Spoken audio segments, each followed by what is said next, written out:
Hey, we're live. Hey, hey. I wasn't even ready for the intro. I was playing with the new music, but here we go. Another Thursday night coming to you. Heads Up Advisor, 7 p.m., 4 p.m. Yeah, Pacific. Hey, what earlier are we than going to the talk old about days. tonight? Some buyer personas. We got a quick one. Don't have tons of time. We're building the machine. We're building the machine day and night. We're getting ready to prospect.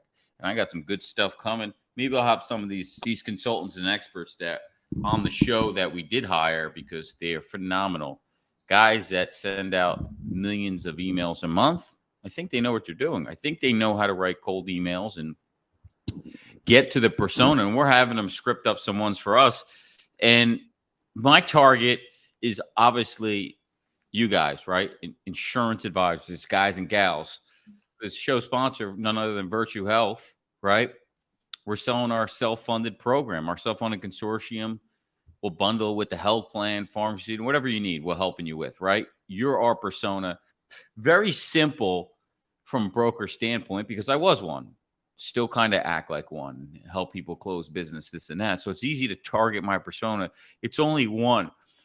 But when you're an advisor, you're target, you have multiple. And you've got to decide, me and Craig used to knock HR really hard, tease the brokers and pitch in HR. And you know what? When I look back, I was really good with HR. I was good with the women, typically a woman HR. I was really good kissing ass and schmoozing in the beginning because I was desperate and they were buying what I was selling, even though I didn't know what the hell I was doing. And you know what? I got a lot of accounts because it, and it worked well. So I kind of got better and better with the ladies that were running these benefit departments. And so as I grew and lost patience and became less and less needy, I realized my personality is going to go better with the owner because he's just like me. He gets what I'm saying and it's short and sweet and it's not sugar coated. And so that worked for me. And I think everybody needs to take a step back and go, what is my wheelhouse? Right, Craig? Which one am I best with? There's no answer. If you're, again, I used to make the mistake and probably learned it from Craig of knocking people that were pitching HR. When in reality, if that's what you're good at, stick with it because you can write business. I know some guys are like, look, I pitched the HRIS. That's the world I came from. And I'm writing business as a bolt on and the health is nothing. Just give me this. And you know what? Just people making a shitload of money doing that. So hats off to you. But today we're going to, and we've talked about it before, but we're giving you refreshers this year for newer listeners. Yeah. Talk to a guy today, and it's like we need to go back and refresh and put a track record in place again of the basics, right? Blocking and tackling before you start going into this year. And we're going to talk about blocking and tackling. Go back when I met Craig years back, the La Jolla event, which I would say was a career-changing event for not only me, but many people in the industry don't even know that what was taught at that event, like the healthcare supply chain, was trickled down and brought to you by none other than Craig. But one of the things that stuck out to me was he went over the buyer personas and the way the mnemonic device he used to explain it. Well, let's bring him on. Craig, Tony Robbins. Yo, 2017, man, we're going back in time. But it's still relevant today, like most things, right? And one of the stories I talked about at that event was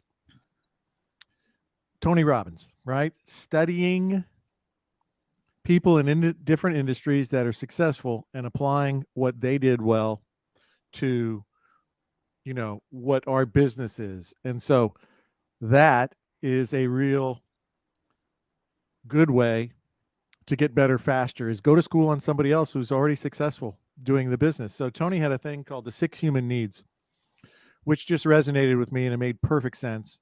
And maybe it will help you. And so Tony said, you can boil down all human beings down to 6 basic needs. People need variety. They need certainty. They need growth. They need significance.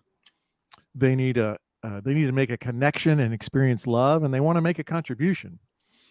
And so when you think about the different people you're going to target or the different people you like to talk to, you just think in terms of those 6 human needs and match up what value proposition you offer, what services, what problems you solve, and align those with the 6 human needs that you know for a fact your buyers all have. So I'll give you an example. Yeah, let's go one by one, Craig. Yeah. So Let's start with variety. go. That's what I was going to pick first because it's an easy example. Put John up on the screen. So we look at the differences. And I used this example probably back in 17. I sure have since then. John loves variety in women. I, on the other hand, like certainty, right? I've been with the same woman 43 years since we were teenagers. That's a different persona. And that's okay. So you've got some buyers, maybe they're younger, maybe they're part of a startup, maybe they have problems and they have so many problems, and what you like solving are companies that are just scrambling and they're going in a million different directions. They don't have enough staff and they're just looking for help anywhere they can get it. And you fit well with that. Well, you're going to resonate with these people that like variety. In contrast, you're going to find people who like certainty. And you can does healthcare offer much certainty? No, especially if conventionally sold, especially if you're going into 95 out of 100 prospects groups knowing they have no certainty at all related to their hospital bill, their surgical center bill, their pharmacy bill, or their doctor bills. Thus, you know that you can take an angle of, does that feeling of uncertainty, does it make you uncomfortable? How do you address it? What do you do every year? When's the last time you tried to make a change to try and get more certainty? And you just have a conversation that's so easy to have. And so, you deal with variety and certainty. What about growth? Well, this is where it starts to get interesting. In my 36 years experience in talking to human resources versus C-suite executives, managers, I don't find a lot of human resource managers appeal. It's not a pejorative. It's not a negative. It's just my experience. They're not really interested so much in growth. And so CFOs, on the other hand, they're interested in growth because who's the CFO's boss? It's the CEO. What's the CEO do? Well, they probably own most or all of the shares of the company, and thus they want more growth in order to have more profits so that their net worth goes up if and when they sell the company. Thus, CFOs always pressured for growth. Right? What are you doing to grow the top line, CFO? What are you doing to grow the bottom line in a marketplace where we have 7% inflation? And that's the published one. We all kind of know it's more than that. But what are you doing? I mean, what do you think that healthcare train inflation rate's going to do to you next year? How are you going to overcome that? Can you jack up your prices? What about the other supply chain providers? Are they goosing you too? Are they jacking up there? How are you dealing with that margin compression? OMG. Right? And you just have a very simple conversation about growth. What about significance? Here's where it gets interesting. I find that HR people overtly or unintentionally very interested in significance. The significance that they feel when their employees show them love. When the employees have no noise, right? It's a great corporate speak, noise. That's corporate speak for complaints. When there's no complaints about stuff, oh man, that adds significance. So sometimes in the buying process, human resource managers are looking at what's the impact to me personally if this doesn't work. Oh my gosh. And so they're concerned about the significance. In contrast, the CFOs are much easier. And so, you guys are out there and you got 100,000 in savings and 300,000 in savings and $500,000. What kind of significance are you going to get with the CEO when you show him or her that you just dropped $250,000 of new EBITDA to the bottom line, very simply with very little friction and no employee noise? Right? Now you're going to get more significance. If you get more significance with the CEO or the president of the company, do you suppose maybe we could negotiate a pay raise for you? And so now we've gone through variety and certainty, growth and significance. Now, people also want to make a contribution. Now, clearly, HR people love to make a contribution, right? I have talked to HR people who told me their job is to protect the employees from the company. In contrast, the CFOs have told me that my job is to protect the company from the CEO. And so you have these, disparate agendas, and you have to try and align your value proposition with what's going on in their world, personally and professionally. So you find out, how do they make a contribution for the employees? Is it not having a rate increase Yeah, every year? Is it let's not step back for a changing second. So deductibles? it's we've got typically three personas, and one may deviate more from the other. We're doing multiple roles, but in your questioning, right? We've gone over first meeting question. I think the number one, outside of not having enough prospecting, right? Not having enough prospects. I spoke to somebody today that's looking to be a broker. I said, if you can't generate leads, you're going to fail. I don't care how good you're a closer. You're going to fail. So outside of that, I think the biggest challenge that I see, and correct me if I'm wrong, Craig, is the first meeting. Going in that first meeting, what to do, what to say, how to go about it. Most pitch too much and are not asking the right questions. They're interrogating them, not the you're technically interrogating them, but you want to do it the right way where it sounds more conversational. Yeah, you don't want to make it feel like a deposition, right? Or an interrogation. So the question is, how can you be just conversational to drive these things that are going to try and glean and drive and pull out from the prospect something emotional, something honest, something authentic, where they really tell you the truth, and you then dive deeper. And how does that affect the company? How does that affect the employees? Does that have an effect on your job security? How long are you willing to put up with that? Things like that just make everything's about, how can you just be So conversational? each persona, right? You've got to go into the meetings and, Margo, make a note of this. This may be a good lead magnet. Is the top 5 questions to ask the CEO, the CFO, and the HR. Here's the top 5. Whatever you want to call them. There's qualifying questions.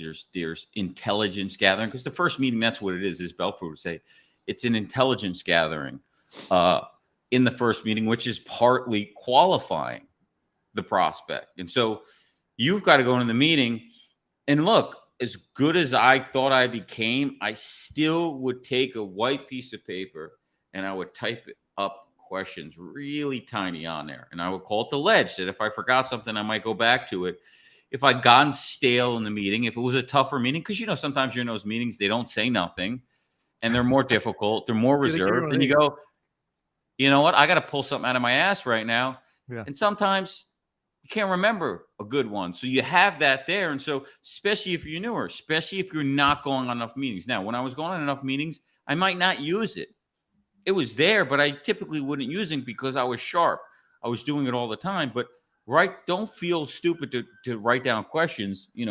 Many telemarketers, the best ones, the one I had was phenomenal. And in front of him, as good as he was, he had yellow sticky notes across the whole front, the drawer cabinets above him, across the whole thing. And he would stand there and he would, when he'd hear me say something good, he'd be like, that's good. Let me write that down. You put it up there. And so even the best would have something to go back, because you just can't remember all the good punchlines and all the good questions. And so use that as your ledge, but tailor it accordingly. You might want to have a couple sheets and, flip it through. If you got 2 people there, they don't know what the hell you're doing. You're taking notes like you're a therapist. You're taking notes, you hand it up, you put it on an angle. You write it so small they can't see it anyway. John, do you think it's fair to assume that most buyers, if they've been through the broker meeting, right, first meeting, renewal meeting, I mean, they have an expectation that you're going to show up and go, well, I don't have any details on your plan, so can you tell me, how much is your deductible? And, and you start right in with a kind of a features and benefits, and I'm a commodity, and let me prove it to you. Yeah, I mean, you can get all the answers to your questions in the meeting, right, through other questions that may not pertain to healthcare, and you back into them, and you become more and more sophisticated. This is when you get good, guys, and it's nothing else than studying, learning psychology, learning the language, learning how to, it's just human psychology in reality. Yeah. So, do you want me to give a quick example? Yeah, we're going to go to that, because I'm going to go to each one, because Craig is phenomenal. You got your pads out, you're listening on the show, you listen live. Get your pads out, you go back and listen to it. Craig's really good at asking these questions in a way to get them out. But you have the 3, and so let's just go back before we go into questions, because we're gonna do that. The CEO wants growth, right? I'm the CEO of my company. Right now, all I want to do is drive the top line revenue. I'm building the machine to grow the top line. What else do I want as a CEO, Craig? What's the other one that I want? The 6 human. Normally if you read any of the published stuff, they're going to say that the CEOs are in charge of talent, right? They're trying to steal away the best finance, the best salespeople from other industries, other companies. And I've learned now that, I've stayed lean and mean, but I've learned now that I want to grow the company. And my brother, who's in corporate, tens of thousands of employees, he said, it's all about top talent. He goes, we just want to get the top 10% of sales guys or the 1% guys. He's like, my boss's job as a sales leader is to schmooze and keep the salespeople happy. That's it. He takes sales guys out for 2+ years on expensive dinners before he gets them to come over from other companies that he worked with him at. And he makes $2+ million a year, plus everything in the world is paid for, his $10,000 a month place, everything. And my brother's like, he doesn't even sell anything. All he does is he's the therapist and the go-to person for the salespeople, and he gives them stock options, he gives them nothing but stuff because he's there. My brother's mad because my brother's in finance and he's not getting it. I said, well, you got to learn how to sell. You're not a salesman. You don't get those perks. You're an expense. You're not a source of new revenue. Yeah. And so that's when you listen to this, guys, and if you're looking to expand the company, right? But this is what you're going to look for. It's what I'm looking for now. This is what these CEOs are looking for in the meetings that you're at. You're in the 50, the 100 life groups. Top talent is extremely tough to get. And so we'll go into questions on that. So we got talent growth. What's the human need you would call that Tony Robbins calls it for the CEO? One of the 6, 2 of the 6.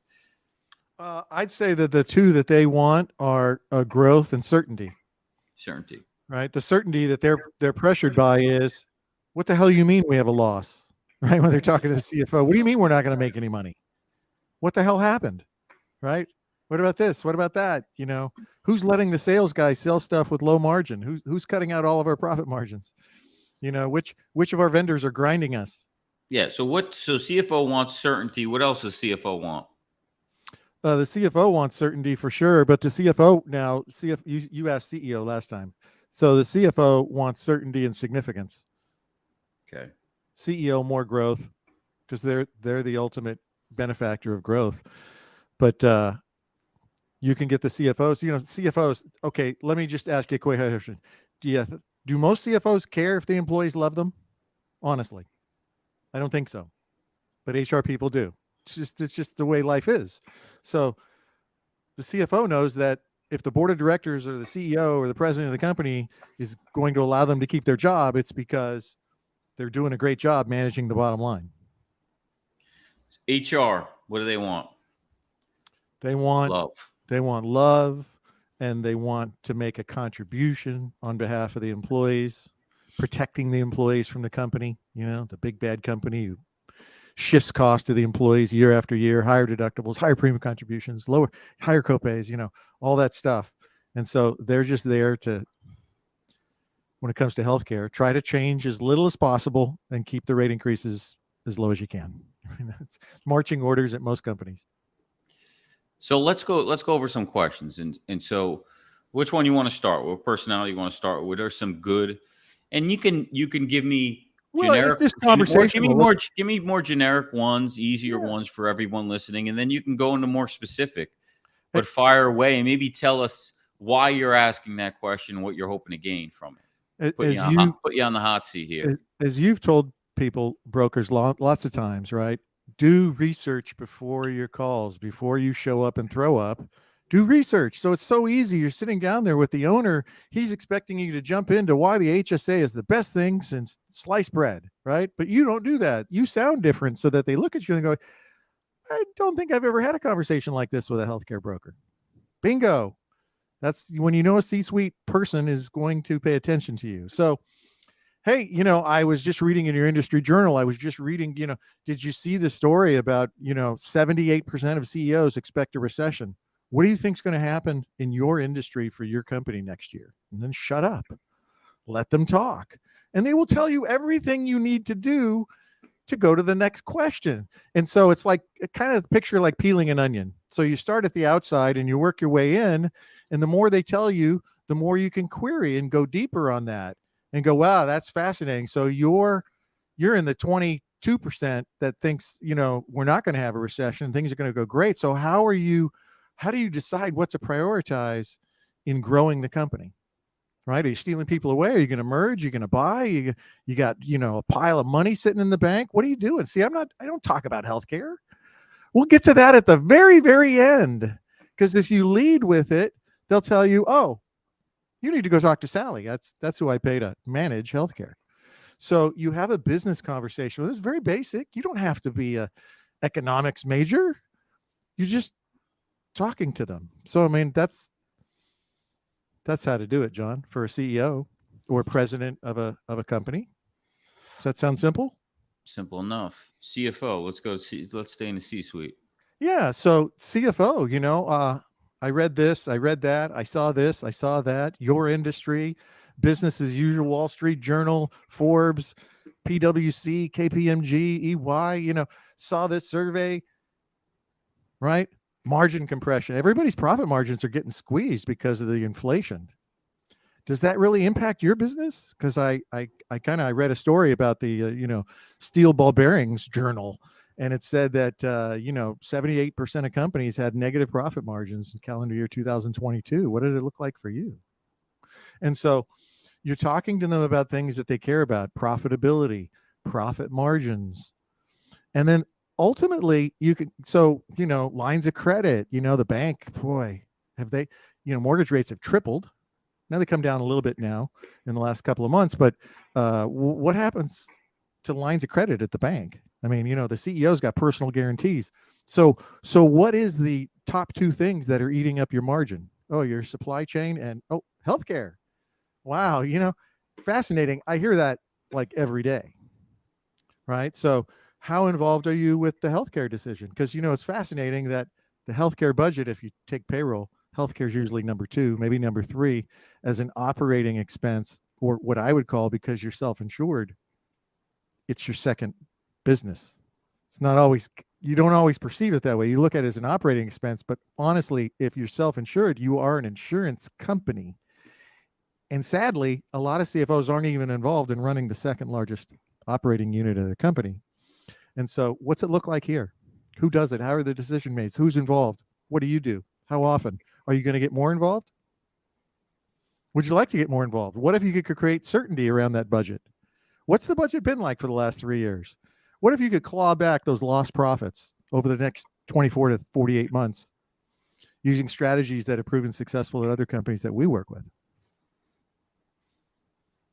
We're just talking. That should be enough to pivot over, because we're just trying to get them to where we want to take them. I mean, we're trying to get them to give us as much information of intelligence as we can to pivot to how to position our solution, because most of what you see in the consulting books is having the emotional why, the emotional reason as to why they're going to do something. If you don't have the emotional reason, you can't pin them to something. You can't go into the follow-up sales meeting and pin them to something. You told me this was of importance. How important is it? What are you willing to do to fix it, right? That whole script that I always take you guys down, and getting that through the questioning is really where you want to pinpoint it. And then you can just keep elaborating on your solution based on tailor or spinning it back to that. So let's go to HR before we wrap up here. Very different profile. And I think it's a tougher one. I think the CEO is the easiest, followed by the CFO. And I think the HR is the hardest one, in my opinion, because who the hell knows what the hell they care about, what they want, and what are some of the questions maybe they could ask to get you there? So after the pandemic and the Great Resignation, there's been a lot of, hundreds of articles. I'm sure you read them, right? We read them too, so that we understand and feel your pain. Diversity, equity, and inclusion. Really strong words, bring out a lot of imagery. Everybody kind of has a similar and yet different interpretation based on the culture of their company. I'm curious, what kind of diversity or inclusion initiatives do you have at your company? Shut up. They'll talk. Doing something, doing nothing, doing everything. Have you ever considered that healthcare is part of the DEI issue? I'm curious, how many health plans do you offer your workforce? How many different, one? Okay. How many different generations do you think work at your company? 4, most common answer. So that's okay. So 4 generations. Let's unpack that a little. Let's get a little granular. We got single people, right, in their 20s. We got 30 somethings. People are waiting to have kids now, generally speaking, compared to my era. So maybe they have probably 2 youngsters and 2 dogs, and they're in their mid to late 30s. And then you got the college age parents, dual income. They got teenagers and college kids. They got that debt, and then you got the empty nesters. 4 generations. I'm curious, what went into the decision to have one medical plan to try and serve the needs of 4 different? Would you consider that medical plans could be part of your diversity and inclusion? So let me explain that. If you had 2 plans, you'd have more diversity, right? People would have more freedom to choose a plan that might fit their needs more specifically. Now, as in the inclusive side, what percentage of your workforce is hourly? 85%. And what would you say? I did a little research. It looks like, this industry, it's maybe $35 an hour. Does that sound close? Yeah. Okay. So 70 grand, $35 an hour. And you told me that the majority of your workforce was in high deductible health plans with an HSA, and you put $500 for the single and $1,000 for the family. Okay. What's the out-of-pocket maximum on that? The MOOP. We have all these funny acronyms. Oh, $5,000. Okay. Do you charge your employees? Yeah. $100 a month. So $5,000 in deductible, $1,200 in contributions. That's $6,200 on a $70,000 average hourly worker if they're sick and they consume a lot of healthcare. And that's a pretty heavy percentage of their gross wages. Now, nobody takes home their gross wages. So as a percentage of their take-home pay, it's actually more than 10% of their pay. Do you think that the C-suite, who doesn't make $70,000, by the way, maybe it's 170, 270, 370.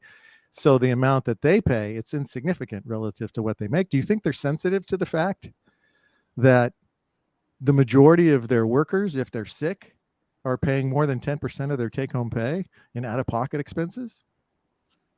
Do you think there's an opportunity there to maybe design something that would be more inclusive for 85% of your workforce?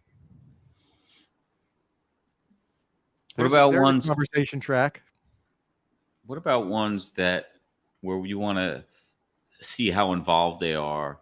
One always big one was, are they even on the freaking plan? Because they're on the plan, you might as well walk out the door. You don't really have any shot in hell. Do you eat your own cooking? And they look at me and like, are you on the medical plan? Yeah, that's a good thing to find out first and foremost, and their health. Because I've upsold plans for HR people's health because they didn't like the plan. And it was more money, and they chose me because of that. Beautiful. But workload. You see how easy you just made that? You just ask them, do you like the medical plan here? Are you enrolled on it? Yeah, does this fit your needs? I mean, what does everybody care about? Themselves. You'll see that so much with the HR people or sick individuals. That's low-hanging fruit, right? That's another way to get, as you know, to get fired is if the HR or the CFO and they got medical issues and their kids do, and it ain't going well. Yeah. That's a good way to get fired. So that's an easy one that I always used to have the conversation on. Are you even on the freaking plan? Do you have conditions? Do you have kids on? So on and so forth. But what are some other questions as far as, because they don't like to do work, how much work is involved? Do you have staff around it? How have you addressed changes in the past? Yeah, who do you involve in making decisions to change or modify the medical plan? When's the last time you made a change? Wow. So you decided, do you use, premium contributions as a way to steer people into the one plan versus another, or are you just hands off and you guys pick whatever plans you want? How do premium contributions work here? Oh, you've got 65% of the group in a high deductible health plan. Are you in the high deductible? Do you consume a lot of healthcare? There's a lot of interesting data on high deductible plans. Most of the workers making less than $100,000 don't have any balance in their account. And so, you can have a conversation around that. And especially, if it's the only plan option they have, wow, I think that's brutal. Because as I described, those 4 different generations have vastly different medical needs, and you have one solution to bind them all with. Doesn't make sense to me. No. I think, and you guys got a lot of stuff, right? So you got the specialty, you got the pharmacy niche, you got the DPC. Maybe they're in an RBP area, but they don't even know about RBP and they don't even use it. Maybe there's really good bundled surgical in that area where the employers, you just have a lot of things that you can connect the dots on if you can ask the right questions to find out how it's like a decision tree. You're starting here based on what they say, you're going over here, then you're going back over here. And again, that comes with experience. New guys, you're not gonna be able to pick it up right away because that comes with experience. You're gonna be able to pivot a lot faster, and that's why it's okay to use. Yeah. When I first started, I used to use a whole question sheet. Call me stupid, but that's what I used to use because I wanted to get data, and I didn't care. I'd pound them with the questions because I look like if I wouldn't have any problem. Want me to help you, I need to know this. We've done this hundreds of times for small employers like you, mid-market employers like you. We know the most effective way to do this. And so I'm literally, if you're comfortable, I want to follow you down. I want to lead you down the path as your guide to discover, where you're at, where you'd like to be, discover if there's any gaps, and then show you how we can align our purposes together and fill in the gap. Right. And you just follow a dang chart. Who cares? You don't have to be embarrassed. You don't have to do all this stuff and wing it. Follow a track. Hey, we'll end it there. I think we gave them enough. Buyer personas. Figure out who you're good with. Couple questions. We gave you some ideas. Research. Do a little research from buyers' needs.